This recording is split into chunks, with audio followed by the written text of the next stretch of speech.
मैं हूं Sudhanshu Shekhar and welcome to our YouTube platform of Shekhar classes. आज हम जानेंगे क्लास 9 के मैथ्स के चैप्टर 6 के बारे में, जिसका नाम है introduction two lines and angles. इस चैप्टर में हम जानेंगे लाइंस और एंगल्स के बारे में, जिसमें लाइंस क्या होते हैं और एंगल्स क्या होते हैं। सबसे पहले हम आते हैं लाइंस। एक ब्रिजलेस लेंथ जिसकी कोई चौड़ाई नहीं होती है, सिर्फ लंबाई होती है, उसे लाइन कहते हैं।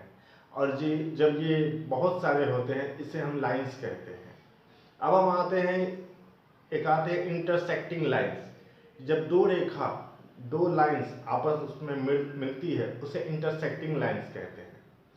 और एक आती है पैरेलल लाइंस। जब दो रेखा आपस में कभी नहीं टकराती है उसे कहते हैं पैरेलल लाइंस। अब हम आते हैं एंगल्स पे। एंगल्स कितने प्रकार के होते हैं? पहले पहले हम जानते हैं एक्विट एंगल के बारे में। जैसे हमने पिछले क्लास में हमने पढ़ा था, एक 90 डिग्री एंगल होते हैं, एक 180 डिग्री एंगल होते हैं, एक 60 डिग्री एंगल होते हैं। लेस देन 90 डिग्री को हम एक्विट एंगल कहते हैं। जैसे हमारा 60 डिग्री हो गया, 40 डिग्री हो गया, 30 डिग्री हो गया, ये इस तरह के जितने भी एंगल्स होते हैं उसे हम एक्विट एंगल कहते हैं।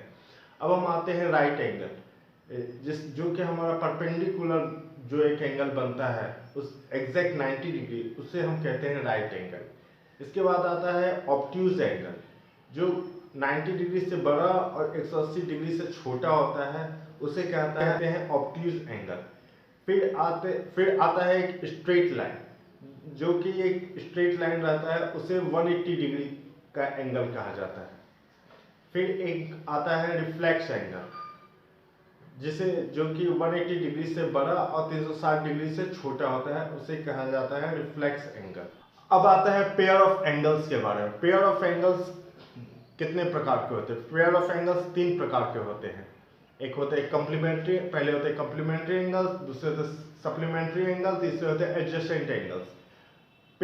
कॉम्प्लीमेंट्री एंगल्स के बारे में, कॉम्प्लीमेंट्री एंगल्स का क्या फॉर्मूला होता है? x + y = 90 degree. मीन्स हमारा दो कोण का जोड़ हमेशा 90 डिग्री होगा, तो उसे कॉम्प्लीमेंट्री एंगल कहते हैं। जस्ट लाइक हम एक एग्जांपल से जानेंगे। जैसे ये एक फिगर है, इसमें x का वैल्यू 40 है और y हमारा पता नहीं है, और y का मान हमें निकालना है। तो इसमें हम कॉम्प्लीमेंट्री एंगल कैसे देखेंगे? x + y = 90 degree, x = 40 degree, y का वैल्यू पता नहीं है हमें, = 90 डिग्री। सो y = 90 - 40 = 50 डिग्री। तो यहाँ पर हमारा y का वैल्यू आ गया, ये हो गया हमारा 50 डिग्री। इसी तरह अब आता है सप्लीमेंट्री एंगल। सप्लीमेंट्री एंगल किसे कहते हैं? जिसमें a + b = 180 डिग्री होता है। मीन्स हमारा जो एक एंगल और दूसरा एंगल दोनों का जोड़ हमेशा 180 होगा, मीन्स स्ट्रेट लाइन पे। तो वैसे ही हम एक एग्जांपल फिर से लेते हैं। जैसे कि ये हमारा x जो है 70 है और y हमारा 110 है, तो इन दोनों का सम कितना हुआ? इन दोनों का सम हो 180 degree.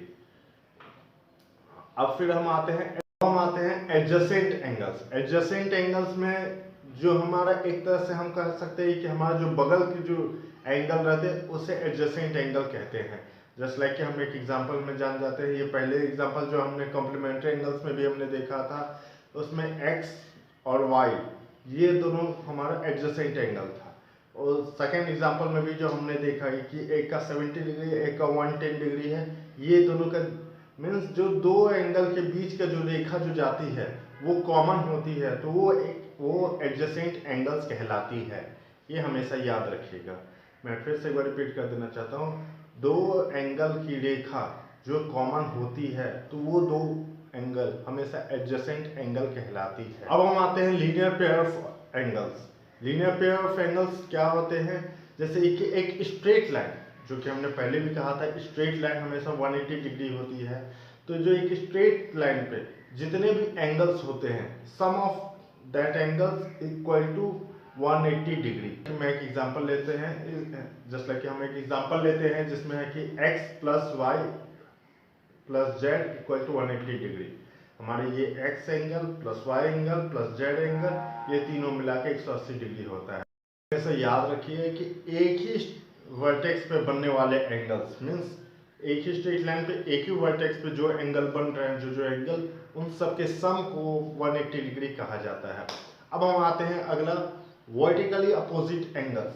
Means vertically opposite angles हमेशा इंटरसेक्टिंग लाइंस के ही बनते हैं, जैसे कि दो रेखा जो आपस में टकराती है तो उसमें हमारा जो वर्टिकली अपोजिट एंगल बनते हैं। तो वर्टिकली अपोजिट एंगल जैसे कि हम जानेंगे कि ये हमारा इंटरसेक्टिंग लाइंस है, इसका हमारा एक एंगल ए है, इसका अपोजिट जो एंगल जो है एंगल बी, ये हमेशा इक्वल रहेगा। जस्ट लाइक कि एंगल सी और इक्वल टू एंगल डी, ये दोनों भी हमेशा सेम रहेगा। तो ये था हमारा लाइंस एंड एंगल्स का इंट्रोडक्शन पार्ट, जिसमें हमने जाना लाइंस क्या है, लाइंस कितने प्रकार के होते हैं, एंगल्स क्या है, एंगल्स कितने प्रकार के होते हैं, एंगल्स की यूज कहाँ कहाँ होते हैं। तो ये था हमारा इंट्रोडक्शन चैप्टर। हम जल्द ही आते हैं नेक्स्ट चैप्टर में अगले क्लास।